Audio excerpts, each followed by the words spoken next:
गौतम गंभीर और अजीत आगरकर के ऊपर से एक मुसीबत हटती नहीं और 3-4 आकर बैठ जाती है। ये तो लेटेस्ट न्यूज है। अब देखो, गौतम गंभीर की तारीफ होनी शुरू हुई थी कि उन्होंने हर्षित राणा को मौका दिया और फाइनली ये डिसीजन सही साबित हो गया, क्योंकि हर्षित राणा का पहला वनडे में जो इंपैक्ट था वो विराट कोहली से कम थोड़ी ना था। जब न्यूजीलैंड के दोनों ओपनर ने हाफ सेंचुरी बना ली थी और ओपनिंग पार्टनरशिप 117 की हो गई थी, एक वक्त पर ऐसा लग रहा था कि न्यूजीलैंड कहीं 400 ना बना ले, तब ये पार्टनरशिप किसने तोड़ी? हर्षित राणा ने। फिर जब कोहली, श्रेयस अय्यर और रविंद्र जडेजा के विकेट जल्दी जल्दी गिरे और एक वक्त पर लगा कि टीम इंडिया 300 रन चेज नहीं कर पाएगी, तब 126 के स्ट्राइक रेट से 29 रन बनाकर टीम इंडिया को किसने संभाला? राणा जी ने। यानी गौतम गंभीर ने, जिनको इतना ट्रोल किया गया था राणा को खिलाने के लिए, उन्होंने अपना डिसीजन सही साबित करवा दिया। लेकिन जब यह सब हो रहा था तभी एक और कंट्रोवर्सी खड़ी हो गई, जिसके बाद टीम इंडिया के सिलेक्शन प्रोसेस पर बहुत सवाल उठ रहे हैं। क्या है ये सिलेक्शन और क्यों हुई ये सिलेक्शन, आइए आपको आज की वीडियो में बताते हैं। भाई साहब, कुछ सिलेक्शन ऐसी हुई है जिसको लेकर जनता सोशल मीडिया पर बवाल मचा रही है। सबसे पहले तो ध्रुव जुरैल, ऋषभ पंत इंजर्ड हो गए, उनकी जगह किसी और को खेलने आना था। टीम इंडिया को एक बैकअप विकेट कीपर चाहिए था केएल राहुल के लिए।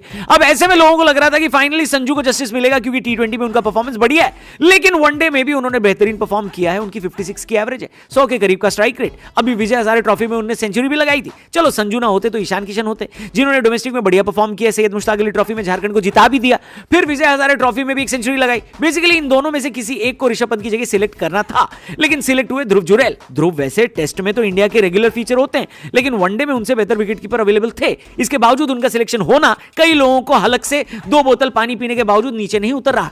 सच में मेरे पास भी इस सिलेक्शन का कोई जस्टिफिकेशन नहीं है कि आखिर ध्रुव को संजू और ईशान के ऊपर किस तरीके से टीम में जगह मिली। आपके पास अगर इसका जवाब है कमेंट करके बताना। फिलहाल आगे बढ़ते हैं, सिलेक्शन नंबर 2 की बात कर लेते हैं। परसों की बात है, पहला वनडे मैच खेलते हुए वाशिंगटन सुंदर इंजर्ड हो गए। बहुत समय तक वो मैदान में दिखाई भी नहीं दिए। फिर जब उनकी झलक देखने को मिली, तब तक उनकी इंजरी की खबर जंगल में आग की तरह फैल चुकी थी।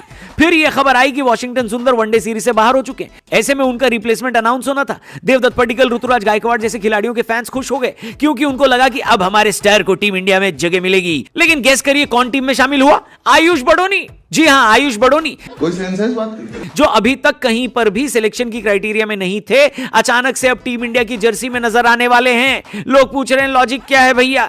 कई लोग फेवरेटिज्म की बात कर रहे हैं, क्योंकि आयुष बड़ोनी लखनऊ के लिए तब खेले थे जब लखनऊ के मेंटोर गौतम गंभीर हुआ करते थे। अब देखो, अगर आप मेरे को पूछोगे तो मैं तो यही कहूंगा कि ऋतुराज गायकवाड़ और देवदत्त पडिक्कल भी वाशिंगटन सुंदर की जगह इस टीम में डिजर्व नहीं करते, क्योंकि वाशिंगटन सुंदर तो गेंदबाजी भी करते हैं, तो कोई ऑलराउंडर ही होना चाहिए था, है कि नहीं? लेकिन यार, आयुष बड़ोनी को भी नहीं होना चाहिए था, यह बात मैं भी मानता हूं, क्योंकि वो अचानक से लाइन जंप करके सबसे आगे जाकर लग गए। मेरे हिसाब से शाहबाज अहमद या फिर कुणाल को वाशिंगटन सुंदर की जगह दी जा सकती थी, पर मेरे हिसाब से टीम थोड़ी ना बनती है कि नहीं? आखिरी सिलेक्शन, या यूं कहें कि नॉन सिलेक्शन, जिसके ऊपर बवाल हो रहा है, तिलक वर्मा, जो कि टी20 सीरीज के पहले 3 मैचों से आउट हो चुके हैं इंजरी की वजह से। उनका कोई रिप्लेसमेंट टीम मैनेजमेंट ने अनाउंस ही नहीं किया है। अरे भाई, जब वर्ल्ड कप आपके सिर पर खड़ा है और आपके पास एक खिलाड़ी की जगह मौजूद है, तो उस जगह पर ऋतुराज गायकवाड़ या श्रेयस अय्यर को मौका दे दो, कोई दिक्कत थोड़ी ना हो जाएगी। बताओ, उनको नहीं मौका मिलेगा तो नहीं मिलेगा, लेकिन जरूरत पड़ी तो फिर आप खिलाओगे किसको? क्योंकि कोई रिप्लेसमेंट तो आपने अनाउंस किया ही नहीं है। इसी वजह से लोग गौतम गंभीर और अजीत आगरकर से सवाल पूछ रहे हैं। बाकी आप बताओ, आपके हिसाब से क्या ये सिलेक्शन फेयर है? अगर आप सिलेक्टर होते तो किसको टीम में शामिल करते और किसको नहीं करते? कमेंट करके बताएं।